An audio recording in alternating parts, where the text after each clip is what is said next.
According to Dylan Ratigan, who is essentially I would call him an expert in financial and banking system issues. He has worked for Bloomberg organization. He also had his own show on MSNBC for a while in the early part of the 21st century. And he is known for a rant about the banking system, the bailouts of 2008 into 2009 on his show. This is not some opinion. This is a mathematical fact.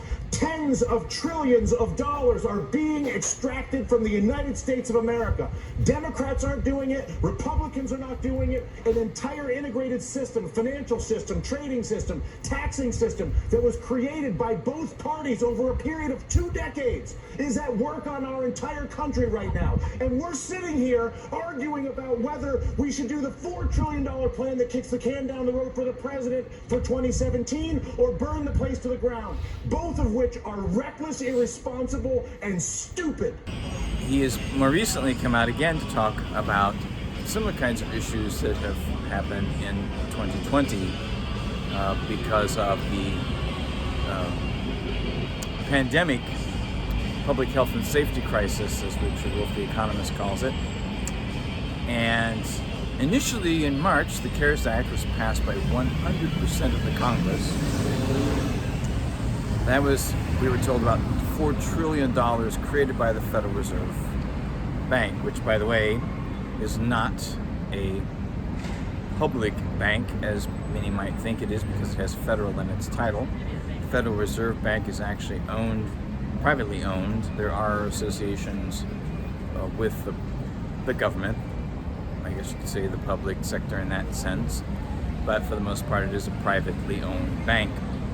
And they created $4 trillion through this CARE Act that went to especially,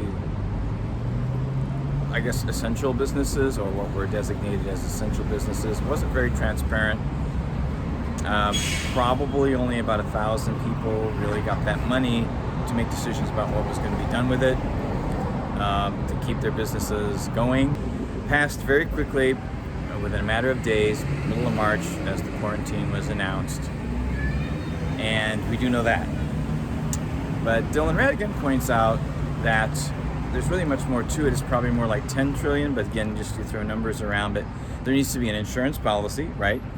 If people lose money or their investment doesn't work with the money they were given.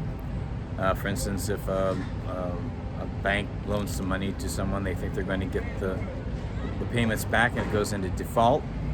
Obviously, they need an insurance policy, right? So, insurance money supposedly came from the National Treasury, which would include our tax dollars. It's a further consolidation of wealth by the super rich. And the super rich can essentially take the taxpayers' money and make more money to accumulate the assets. And then in doing this, the government, as I say government, I'm referring to Washington, the politicians and the lobbyists, they're appearing to at least take advantage of a biological crisis while being active at a time of a biological crisis to actually do something constructive and help people, when in fact they're just really finding ways to accumulate wealth for themselves, essentially. Now, going back to 2008, 2009, the same kind of thing happened, similar kind of thing happened from like September of 2008 to March of 2009. If you remember, John McCain had to leave the presidential campaign trail because they were anticipating that the downturn wouldn't happen until after the election. Well, they were a little bit off on that. So Kane had to return back to Washington to vote on the stimulus bill at that time. That process went from like September 2008 into the Obama administration in the spring of 2009. And of course it continued, loans and all that kind of thing really basically continued after that. Essentially bailing out the too big to fail banks and the too big to fail. Businesses, many that got even bigger than ever after that during the Obama administration. So we're seeing kind of the same thing now, which tells me they're expecting the same kind of thing to happen again. But at some point, it can't continue. And who knows what will happen going forward, essentially.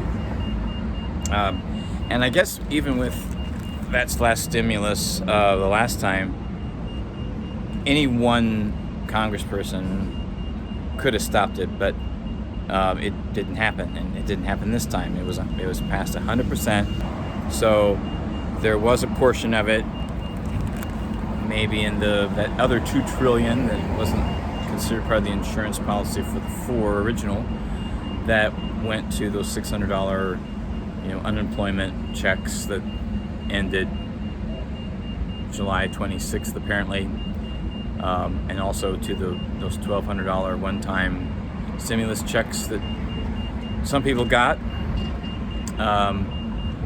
but that fund is apparently dried up, and now in August of 2020, what's going to happen next seems to be the question. Here's a great quote from Dylan Ratigan. As he said, "I was very emotional about this 10 years ago.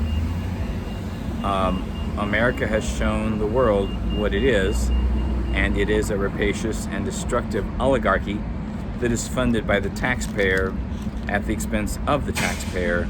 It calls itself a democracy using propaganda of democracy." Sometimes I need to reiterate ideas just to have further clarification about subjects, and in this case, the CARES Act. So, in a nutshell, 1,000 people approximately consolidated the American economy by getting $4 trillion plus. It's a lot of zeros, especially if it can be up to 10 trillion. We really don't know. It's not very transparent, really. So it strangles taxpayers, calling it a bailout for the taxpayers while exploiting a biological event. This is an interesting quote here from Dylan. "I think the American people are well aware at this point both political parties are working with large financial and corporate interests to destroy them. I just think they don't know what to do about it." End quote.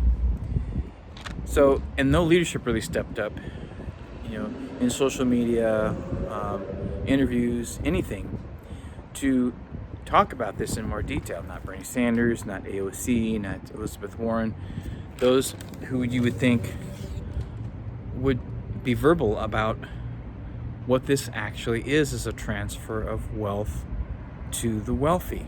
Of course, scapegoats are going to be used. The poor are always used as a scapegoat, as the ones that get handouts. Truly, the contradictions of the system, the hypocrisy, the double standard of what it means to talk about handouts.